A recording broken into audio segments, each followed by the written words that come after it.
Hello, my name's Elaine. I'd like to talk to you today about the essence of being a great midwife. Initially, thank you for choosing this profession, because out of all the range of health professionals, in my opinion as a mother, you have got that very special and unique position of sharing the most intimate times in a woman's life. I know in this day and age, many of you feel pressured by the lack of time. Yet my message is to you to make that time that you have really count. How can you be the best you that you can be, both for your own self-esteem, that you've done a good job, but also for the families in your care? My suggestion is that you take it around 3 elements: communication, caring, and choices. In communication, first of all, how do you communicate with yourself? What's your attitude as you go into your profession that particular day? Are you talking to yourself negatively, telling yourself that you're going to be so pressured, that you're going to be so rushed, you can't possibly to do all these things in the given time? Or are you going to speak positively to yourself, saying what an incredible day you're going to have, what a difference you're going to make to people's lives, in some instances simply by just being there? How do you communicate with others? Are you clear? Are you concise? Are you knowledgeable? When you make choices, you've made the choice to be a midwife, and that's brilliant. Yet within that role, are you making choices that you're happy with? Because if you've made that decision, you need to be happy with it so that you can be the best that you can be.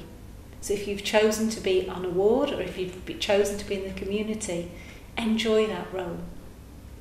What choices can you give to the mums, women and their families? What information can you get and give them so they are empowered to make their own choices? And ultimately, how are you going to care? In the first place, you need to look after yourself. Remember on an aeroplane when they tell you about the oxygen masks? Who do they say to put them on first? Yes, you. Because unless you look after yourself, you cannot then look after other people. So during the course of your busy day, ensure that you have looked after yourself. Have you eaten? Have you kept yourself hydrated? Have you taken your breaks? No one wants to be with a midwife who is worn out and frazzled beyond belief simply because she hasn't taken care of herself first. There is no guilt attached to looking after you.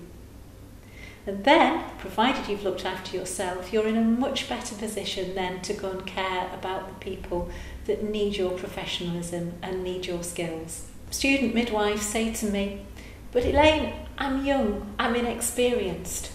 What can I do to make a difference to these women and their families?" My message is that it's you as an individual that can make a difference. Being a midwife means being with women, and that's the most incredible thing. I remember vividly when I had my son that regardless of all the medical interventions and physical interventions that were going on, there was one midwife who stood by the side of me, who was stroking my hair, stroking my cheek, and reassuring me all the time that I was doing a brilliant job, everything was going to be okay, and I soon would have my baby son in my arms.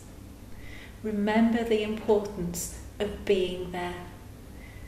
Midwifery is an amazing career. You really can make a very, very special difference to people.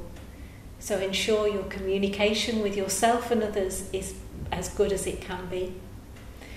Make some good choices and stick with them. And ultimately, care about yourself so you can make an incredible difference to others in your care to them and their newborn.